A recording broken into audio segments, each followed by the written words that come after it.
guillotine choke, and I brace the knee, right, and then sit, okay? The same principle is going to be applied in the front bear hug over the arms defense. We're going to block the hips, front bear hug over the arms, but we're going to block the hips with these two open palms so that he can't come any closer. Okay, so the principle's there, right? We're going to block the advance by controlling at the advancing point. In this case, it's the hips. For the guillotine, it's the knee, because in order to finish the guillotine, he has to walk in to start to arch the back and put the hips forward. All right, same idea, same idea.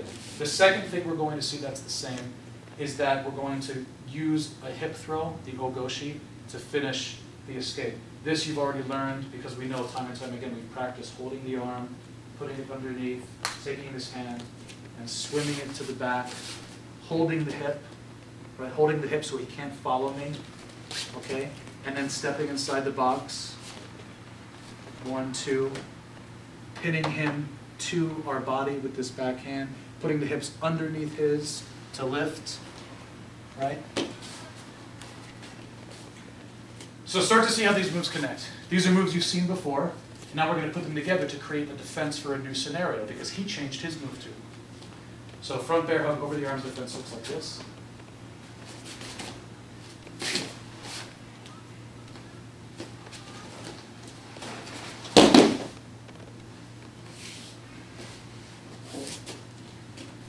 What's happening here? The same principles we already talked about. If I'm grabbed and I don't make a base, he can walk with me wherever he wants. If the guy's much bigger and stronger, he can pick me up and throw me down. Maybe even a guy who's this size can start to pick me up. Right, yeah, right, it's going. I don't want to get picked up right now, but it's happening. Okay, because everything is trapped. I don't have a way out. So the first thing is always going to be base. So as soon as I'm grabbed, I make a base with my feet. Knees soft, feet shoulder width apart. And now I start to isolate his advance. In order for him to lift, he has to put the hips in and do the same thing to me I want to do to him. He's got to get his hips below mine and then use gravity to pick me up, right? I'm going to stop that from happening by blocking the hips and keeping them back. Same principle we see on the ground all the time. If we want the guy to fall, we have to put the shoulders behind the hips. In this case, he wants to drive forward, so I have to put the hips behind the shoulders because this is his lifting power. His lifting power is all from the legs. The control power is all from the legs and from being grounded. So I'm going to take that away by holding the hips back. All right? He's a little small here on me as a demonstration partner, so it's hard for him to keep his grip, but maybe that's going to work in your favor too. Many times, just by pushing the hips, the guy simply doesn't have the leverage anymore to continue to hold. All right, so that's another advantage. It's going to weaken the grip, perhaps break it, but definitely weaken it, because in order to truly hold, he needs to walk in. And look, when Carlos pushes, there. Now, to finish the move, to make sure that I'm not grabbed again, I'm going to put this person in my world on the ground. We're jiu-jitsu players, so everything that we like to do happens on the ground. And a nice transition to that by HELIO'S system is to walk right into the ogoshi. I'm grabbed. I block the hips to stop the advance. And now see, if I stand like this, I don't really have much room to move. Because I open the hips, that's the area, look, that I can move through. So I'm going to choose my side that I'd like to do the hip throw to, and I'm going to follow that underhand and just walk to it until I can hold the hip. And then to help me, I'm going to hold the tricep. He may not be wearing a gi, so to practice this, we're just going to grab the arm instead of the sleeve. This way, in the summer, if you have to defend yourself against someone who's wearing a t-shirt or no shirt, you can just grab the bicep, the tricep. And then we know how to execute the ogoshi. We step in, 1, 2, inside his feet. My hips have to go under his hips. I don't throw with this hand because that's going to hurt me. I just use it to pin him to my back so that he follows the rotation.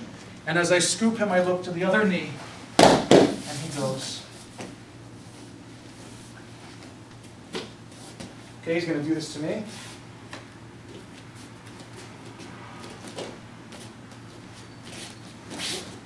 Nice and calm, slow.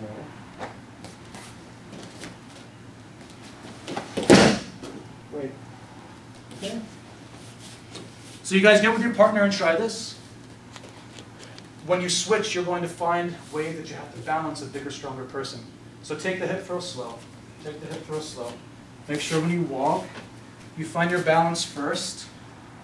And then you can just start to look to the opposite knee and he's going to tilt. in. We're good? Do I hold the arm? But look how that sets the throw. Yeah. You're already going, right? Traditional Ogoshi, I hold, trap, walk, step, and go. That's cooperative, or that's in competition throwing. This is an instance where I'm being attacked and held very tightly, so I must block the hip. Because as soon as I let go of the hip, watch, he follows me, and we're back, right? If the guy's strong and he squeezes, I may lose my breath, he may pick me up, he may throw me to the ground, right? Problem. So I have to open the hips. But look, here's another nice example.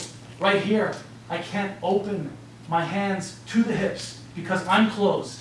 So this is where base comes into play. It has to be the first thing I do. First I have to make a base and open the space for my hands to block the hips. Now that I've gotten them inside, I wait here. I know it's making his grip weak, and I'm going to try and walk to the side so I can change my angle. Remember, if we're in the same plane and he's bigger and stronger, he's going to win. I have to create the angle for the defense, and I have to hold the hip away the whole time until I get to a place where I can enter. Now when I enter, I can switch to the arm. Okay? Work effectively, what makes Helio Gracie's Jiu-Jitsu work effectively is that the same characteristics or criteria that are being demonstrated or utilized by the defender, once they're in place, they stick through the entire movement. So in the beginning of the movement, how does this movement begin? It begins in base. It begins in base because without a base, I'm going to be thrown, and I don't have the space because I'm stuck to insert my hands to block the hips. So after I make the base, that means I can put my hips back, and after I put my hips back, I can use my hands to block his hips. This criteria of the hands blocking the hips is the sole reason that he doesn't have the strong grip that he initially had before I made my base, opened my hips, and put my hands in. That means it has to stay all the way till the end, or at least it has to stay until the end of the hips following me being a dangerous thing. So I'm going to walk and walk and walk. This hand's already leading. I have to take it out of the way to move. And the hips have to be stopped, because as soon as I take this away and de-establish the criteria, which made the move work in the first place, now I'm bear hugged again and I have to start over. Okay? Make sense? Sir. All right. So that's why we hold the hip until we step here, 1, 2, then we can transfer the arm. And go. We're good? Question?